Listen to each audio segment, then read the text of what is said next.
everybody for coming out. First off, who recognizes this building?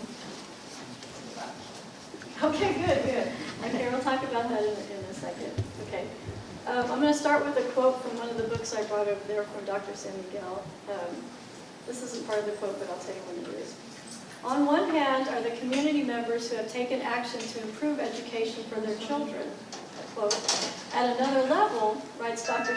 Guadalupe San Miguel Jr., there are the individual Mexican Americans who have attended segregated public schools. For some, there are fond memories of school activities. For others, the school years have been negative in general. They have been victims of humiliating and depressing incidents of racial discrimination and social ostracism.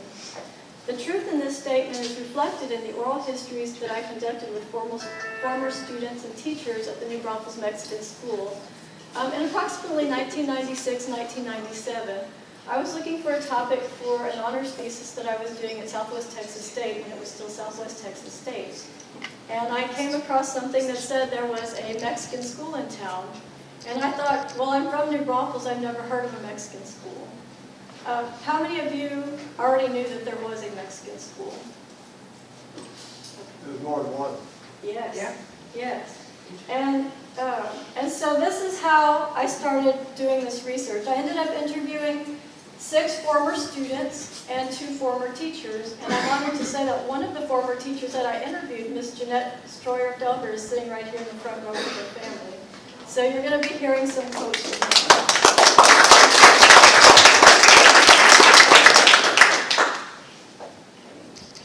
Before I start, I'd also like to clarify a term I'm going to use. I'll probably say this a few times, which is ethnic Mexican. And I say that because some of the students were actually, Mexican from Mexico. Professor Cardona was from Mexico. He was not naturalized. He was from Mexico. And then, of course, there are some students that were born here that were Mexican American. So to cover everyone, I just say ethnic Mexican. First of all, okay, we already talked about that. How many people knew that this was the Stephen F. Austin School? Very good, very good. Okay, in about 1900, there are approximately 753 ethnic Mexicans in Comal County. This is from the 1900 census. There are 58 students listed as being at school. And when I say ethnic Mexicans, that means I went through the census, and anybody with a Hispanic last name or that actually gave their birthplace as Mexico or their parents' birthplace as Mexico, I counted them as ethnic Mexican. And so in 1900, we know that they were going to school somewhere. I've come across 1 or 2 dissertations, theses that say that they went to public school with the other students. Now that, I'm not sure. I mean, maybe they did, or it could be that they went to St. Peter and Paul. They could have gone to some parochial schools. I'm not sure. But they went somewhere because the 1900 census tells us they did. In 1910, there were approximately 1,980 ethnic Mexicans in Comal County. 33 students were listed as scholars at the Mexican school. And that is because in 1908 is when Professor Cardona started this school. And I'll tell you a little bit about it in a minute. Other Mexican schools in the area were the Dittlinger School, which was Las Caleras, or the Lime Kiln. There was a Hunter Mexican School in the 1920s. I've come across just like a couple of mentions of some of these in the newspapers. Austin Hill Mexican School, also in approximately the 1922 time period. But I want to make sure that everyone knows that before 1910, there were already active groups as far as being in the Mexican-American community and being in the African-American community. There were people already here that would go to members of the school board. It wasn't the school board quite yet, but they would go and they would ask for things for their schools. Okay, in 1908, Professor Cardona came. So, a lot of times we're not sure, like, oh, why did people segregate schools? A lot of times, in some places it was just for prejudicial reasons. Some school boards said that they segregated because students missed so much school because their families were migrant laborers. Some of them said, well, they don't know English, so we have to put them in a separate place. New Braunfels was a little bit different because actually there was a group of Mexican Americans, and I'm sure Professor Cardona led this group, and they approached the school board and they said that they would like a Mexican school to be established. Again, I'm not sure, where they were going before this, so maybe this was seen, as a way to get more students in the school. This is a copy of the school board minutes. Okay. Between 1908 and 1920, Professor Cardona is always in the school board minutes. He is always asking for things for his school. They are always having festivities and that. He worked tirelessly showcasing his students. They used plays and activities as fundraisers to purchase a lot in Comal town for a school. In 1910, school board members bought lots 3, 4, 5, and 6 in Block 8 of Braunfels from Franz Korath for $1,000. This school was located on Camp Street near the intersection of Houston Street. When Professor Cardona unexpectedly died in 1920, his assistant, Miss S. Ortega, took over for the school year. The following school year, 1920-21, brought a second-grade leader to the school, Professor José de la Luz Sainz. He was a World War I veteran, educator, and founding member of LULAC in 1929. Sainz had taught at the Dittlinger School prior to his World War I service. When he came back, he ended up teaching at the Mexican School on Camp Street between 1921 and 1924. He was one that really pushed for students to be integrated. In 1922, an article appeared in the San Antonio Express News from Honorable L. Garza Leal, Mexican consul, who asked why New Braunfels segregated Mexican-American students. School board president G.F. Oheim responded in a letter to the editor that, quote, they are segregated not on account of their race, but for pedagogical and administrative reasons.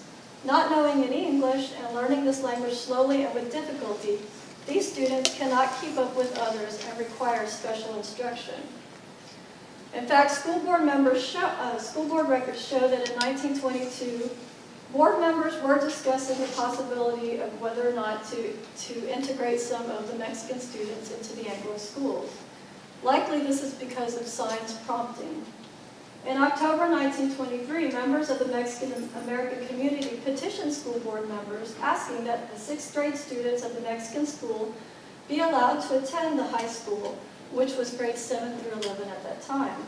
They were told that the high school was too crowded, but that, quote, any children of the Mexican school who could meet the requirements, mental, physical, and otherwise, and pass an examination, could be admitted into the high school.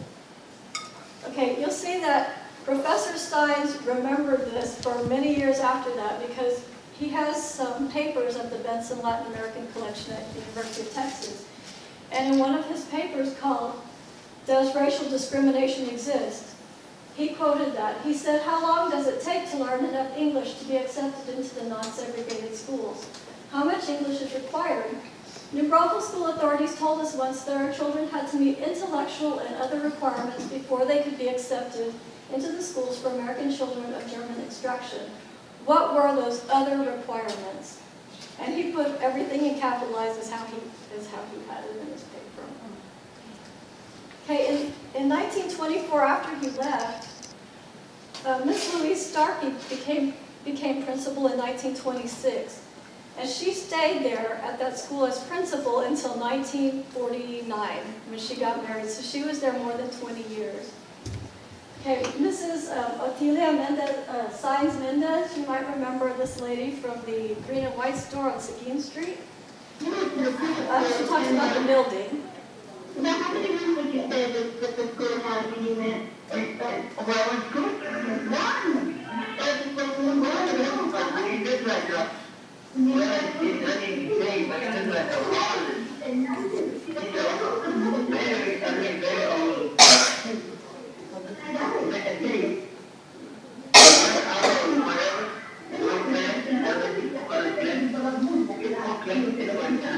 One!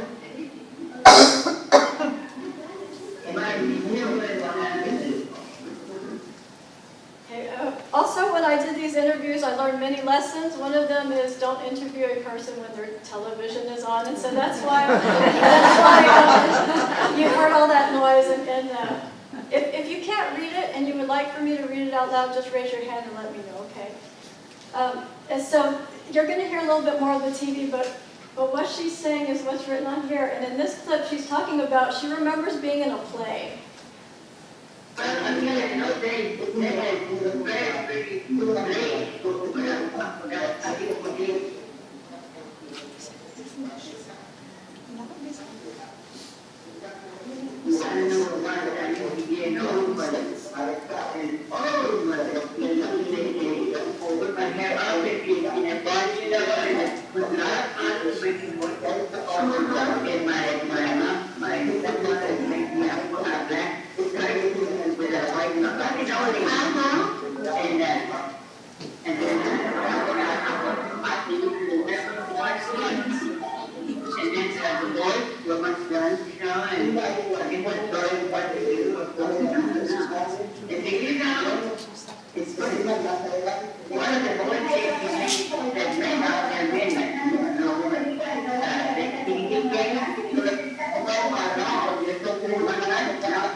He thought that was funny. So I'm not sure if you can make that out. Would you guys rather me read it, or can you understand? Okay, the other ones will be better, but she was talking about being in a play, and she remembered that her mother made her this outfit. And she said, I can't even remember what it was, and then there were some boys that were my sons, and I guess I told them what to do or something, I don't know. And then, you know, it's funny, one of the boys came to see me, well, they're men now, like me, an old woman. He came to mow my lawn one time, and I told him, do you remember that you used to be my son in school when we did that play? He thought that was funny. And I think that this person right here, I think that actually may be her brother, because this was the teacher that she had. She had Miss Zoila Ruiz when she was in school. This clip is from 1925. So I think that was the time when Mrs. Mendez was there. She was probably in some of that activity there. And here is a clip from Mr. Alfonso Solis. I don't know how many will graduate this year. And then I had, and it was bad thing, you know, like the farm looks like, the first hospital cold. The little other on 10, 12, to remember that we were just a very clear, setting and having, you know, with the secretary. Those students gone after the school. I found it. That's where they say it is. And we quit there because one was so far. We were supposed to go to our third group, and then we can go there because the next student was so far. So we asked permission to get outside and go to the long spot. So Mr. Solis was one that didn't have very fond memories of Stephen F. Austin. He said he went there for 2 years, and I'm going to show you all a map in a little bit, and I'll show you exactly where he lived, and which is why he would, part of the bad memories is how far he had to walk. And he was talking about the old school that was on Camp Street, which is a long building, and a lot of the people referred to it as the old barn. Is Mrs. Faria's family here with us tonight? Bobby 38. Okay. Where were these schools located? That one they're talking about specifically was on the intersection of Camp and Houston.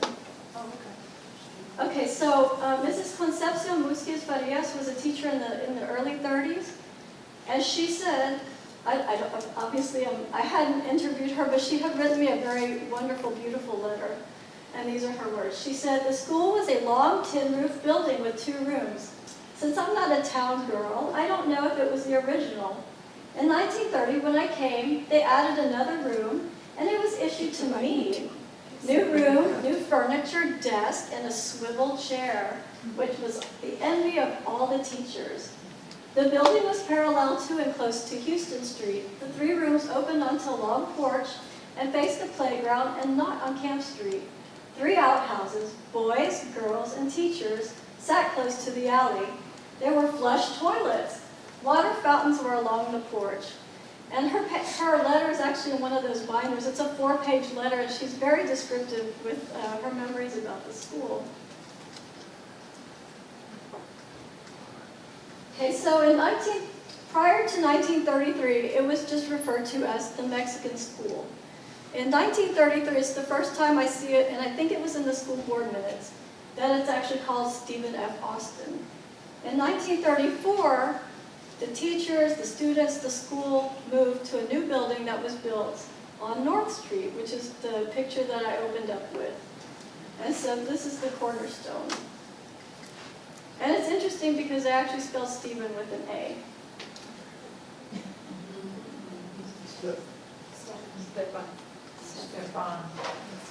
The principal wanted to start a band,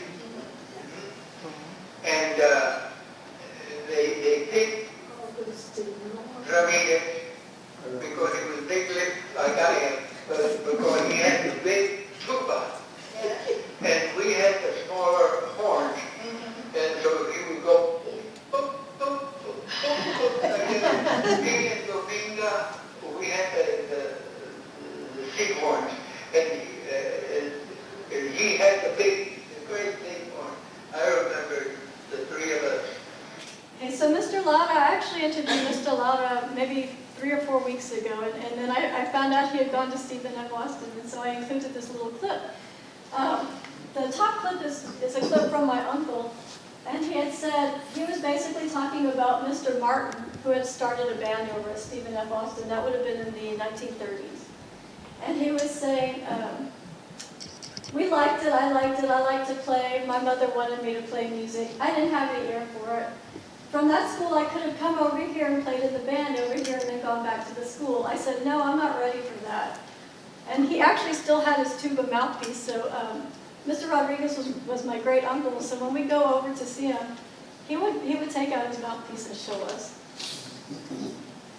In the 1940s, of course, it was the war years. There are a lot of things going on. You could see that all the schools participated in a scrap drive for the war effort.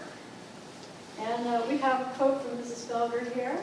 By Halloween, by the time that Halloween was over with, we had probably less than a third of the students we had on the first day of school, the day after Labor Day, because they didn't start school like they do now. All those kids went with their parents sugar picking, and oddly enough, they were taken in big trucks by military conveyance, the kind that the National Guard rode in that had a canvas top. The families were taken in them because that was part of the war effort. They needed food supplies, so they were willing to take the migrant families because nobody had an automobile and nobody could get gasoline and no one could get tires to replace the ones that weren't even good anymore. So that's something that you don't think about as migrant labor being part of the war effort. Father, children, I'm so short of teachers. All the male teachers have gone to war. Many of the retired teachers that are well in their 70s have come out of retirement and are teaching. But he says, I've got 3 classes with approximately 65 kids sitting over there with no teachers. The teacher they just had planned to have had a heart attack yesterday, and we do not have anybody to replace her. So my father said, what does Jeanette have to do? And I thought, oh, dear Lord, had Mama say something. I don't want to be an old school teacher. My father said, if she can do whatever is necessary, I'm sure she'll be more than willing to do her part for the war effort. Box GN. And so here's one more quote about how far the students had to go. Very often the children came from the other side of town, walked, little tiny kids, and they were such little babies that it was a long way for them to walk. If you're familiar with Lone Star School, that is where the dividing line was. That was a county school, and the children that lived one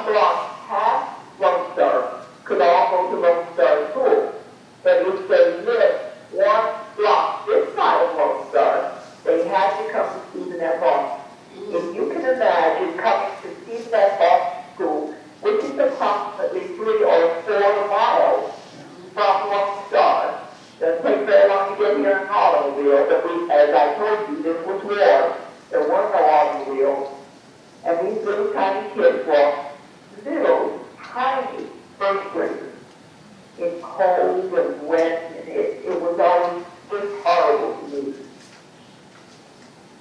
So this is a map that I promised you. This is just taken from Google Maps. Up here is the Stephen F. Austin School on North Street. And Lone Star is probably around over here.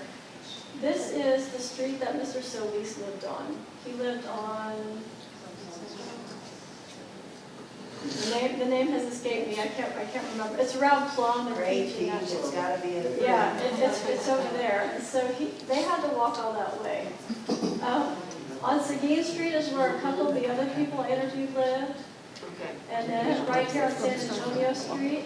And then one of my interviewees lived right here on Camp Street, so she didn't have far to go. But you can see what a great distance it would be. And there are a lot of factors that we think of. You know, a lot of people would say, oh, Mexican-American people just aren't interested in school. Oh, they just don't want to go. But there were actually a lot of factors that we don't think about that were prohibitive. And then another thing that I remember, well, one day, a girlfriend was in school. And we talked with her, and we finally got her to come back and said, what happened? What did you do? There's no one to come on this.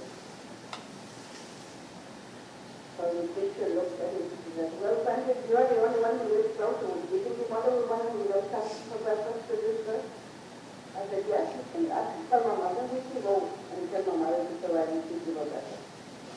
So the teacher and I and this girl was going out to the doctor. The teacher and I and this other lady went. This other girl went. Told my mama, I said, sorry, you couldn't get to early. You're supposed to be in school, but then this other teacher said, what did you do, Francisca? No, what did you do with my name? I didn't talk to her. I didn't do anything. What did you do? I don't have this like No, hijita, no, hijita, no, hijita. Y she would go like this.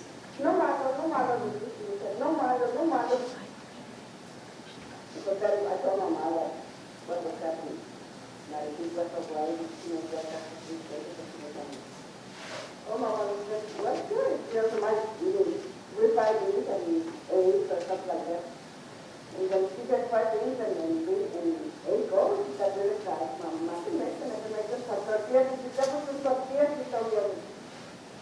She said, good. So we already had getting tortillas, she had breakfast, and she stayed there for about half an hour, then we out there. But it was really, it was good. It made me feel good that I was sharing something else, that I had I was sharing with somebody.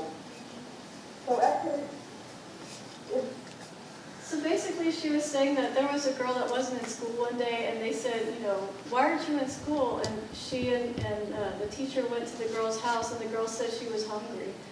And the teacher told her, well, why don't you see if your mom will fix her something to eat? And so the mother fixed her something to eat. And she's talking about basically that it made her feel good, that they could share what they had with someone else. And this is horrible. And I think probably the thing that upset me worse than anything the year I was teaching was that I had a number of children in my class that came to school with just one tortilla for lunch. Okay, Mrs.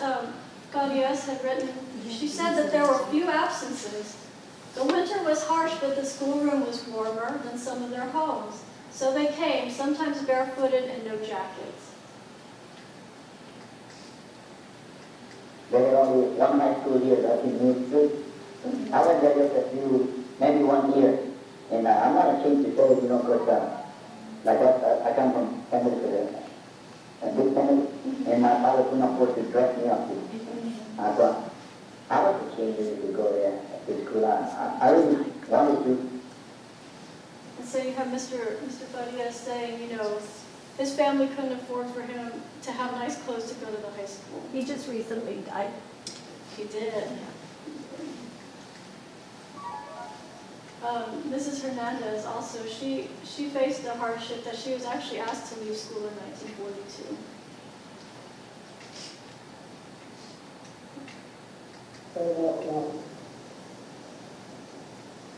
elementary school, people like that, you know. But I was asked these to have my friends, and of course I had to, when I started working on the way coming from all things, because that you don't have enough of the time, that you don't have enough of it. I just went to school and living in the students, I was writing about stuff in school. I took on my holiday, and then I got kind of good. I hope to get that and start coming back together. But I didn't have, I know it's kind of thing like they don't feel good. Just in my life. So I'm sorry that was a little bit hard to hear, but basically Mrs. Hernandez, her father had gotten sick, and so she was asked to help contribute to the family, so she had to leave school in 1942. I think she was about 12 years old. She really loved school. She was always reading and studying, and she had to leave school to help her family. She worked full-time. Migrant labor was an issue in a lot of families. They would go to the fields. So when it came time for them to go sugar beet picking, I went and knocked on every parent's door, and I begged. They wouldn't let me in. They didn't trust me because I was a blonde, very, very blonde. And they had been, I guess, ostracized for so long, segregated to a private school, and why I still don't know to this day, but I knew that I was going to fight for these kids.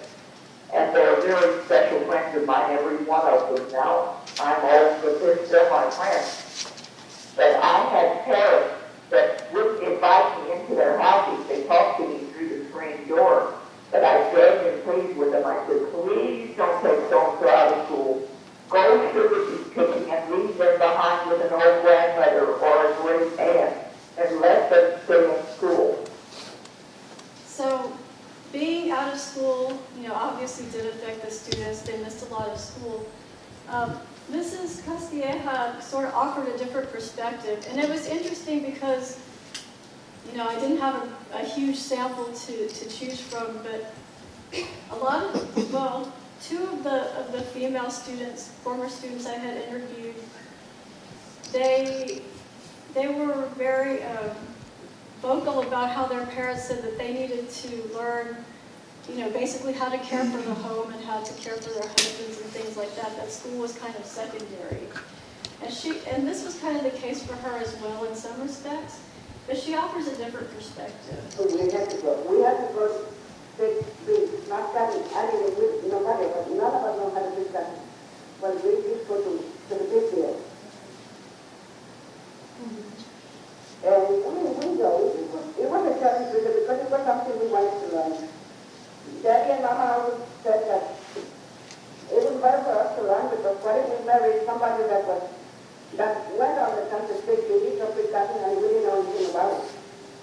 But you have to learn because if you do, well, you never know who you're going to marry.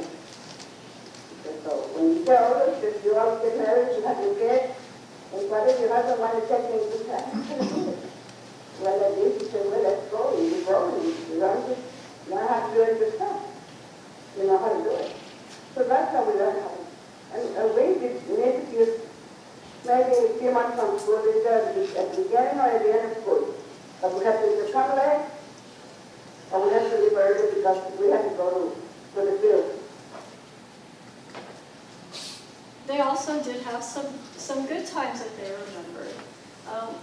Mrs. Hernandez, as I said, she loved being in school. She remembered the spelling bees. Then we had the spelling bees and all those things. We had spelling bees among so we participated with the other schools. It was between the fourth grade and fifth grade.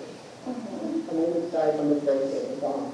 But they give us a list of spelling words, and we would study that for about 4 weeks. And then we get spelling tests out of that. And as far as I remember, it wasn't like, do you want to participate with me? I want. It was a class. And as we were eliminated, it was the whole class, and then we went sitting down. And then the top 10 was third, and Davidson competed with the top 10 of the other class, and the top 10 of the other class. And then at the end, after the school, they were the moms. They were talking to each other, because I was one of the winners in the town.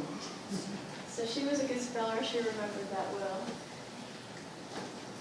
And then Mr. Winkler was the teacher that I had interviewed, and he was talking a lot about the PTA.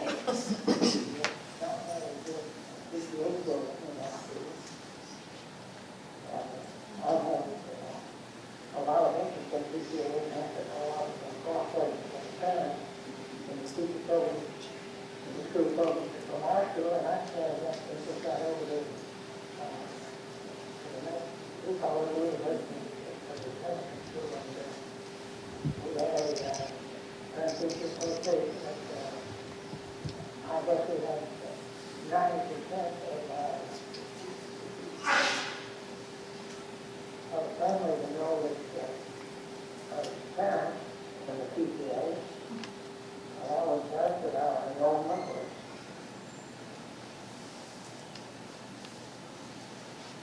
was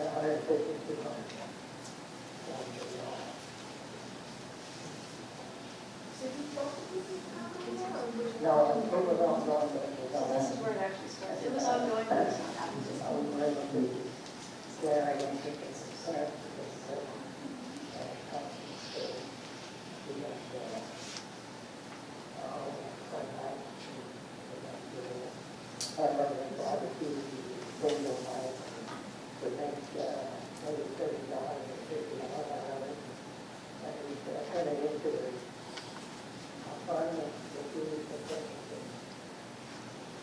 all craft material, athletic material. When I went there, we didn't have a back softband or softball band. The teacher bought a couple of baskets, a couple of balls, and had a double had the teacher association. And I thought the programs in we put it into the Christmas staff, I think it's pretty cool. It was one of the major, we also considered the class or three hours for you.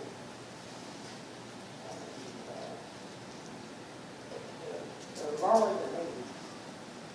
So he was saying about how they would use the money to buy sports equipment, they would use it to buy craft materials. And there was also a gentleman, Mr. Elias Amaro, who would come to the school and do work with I remember he was doing a book and we even had a shop and he was a Chinese man but the name I think he still living. Elias Amaro, he was in the workshop. I know what y'all doing that. And this is woodwork, you know.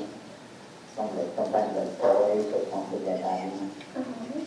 So was it Mr. Mara by himself? Yeah, he was on himself. So I remember we used to go there and just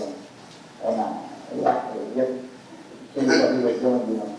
You know. And again, somebody else thinking about plays, but this would be, whereas Ms. Mendez was in the 20s, this would be in the 30s. Then the celebration for the first version of the school program. We have plays and some of us were asked to participate and everything is like virtually because just about from every grade somebody has to participate and first grade all the way to fifth grade. I remember one particular year that must have been the fourth grade or third grade. I was a baby and the program became for the first time and I came and did all the daisy dresses. I was my Daisy they did them all dresses. first grade that time. And they had that. They spoke from the bottom and then a bride and then the other. She was left everywhere. The babies and then on paper. On the ring, tattoo the baby. Tournaments. Sports were another thing that a lot of people talked about. This the only thing I can remember is like on week. Like at the end of school, we would have like tournaments. And they would say, we used to have tournaments. Like our school used to come over and Davidson used to come over and other schools used to come over so that we would have tournaments.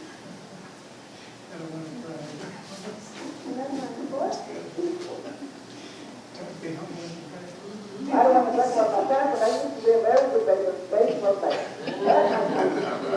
A lot of the students would say, I don't want to brag, but and tell me about what they did. And then here she talks about a funny incident with her brother. One day we were playing baseball, like I said, we were having a tournament.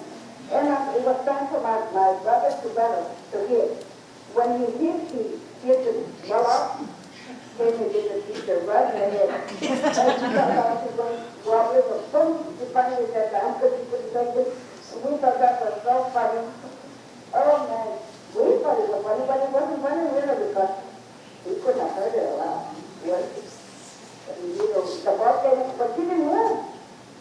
She didn't think she was going to hit her because she was a very sweet lady. Real funny, she was.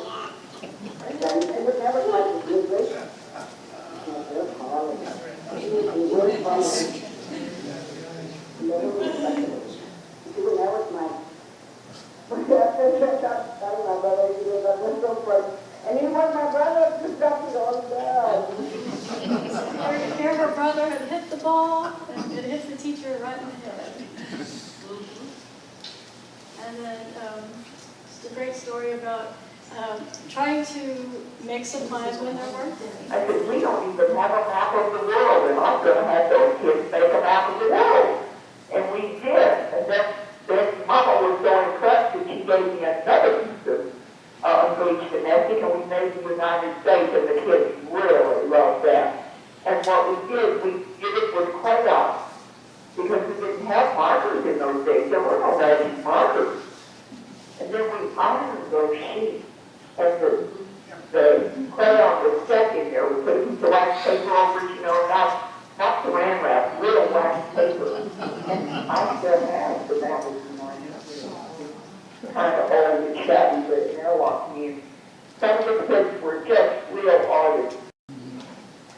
So in the 1950s, that was kind of towards the end.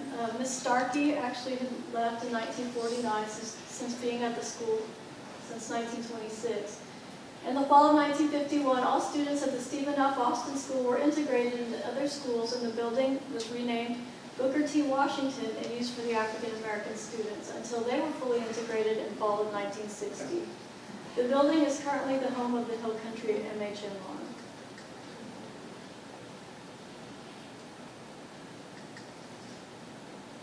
So I would like to thank everyone for coming. I'd like to thank the library and the Democratic Women of Comal County. I would especially like to thank the people that I interviewed.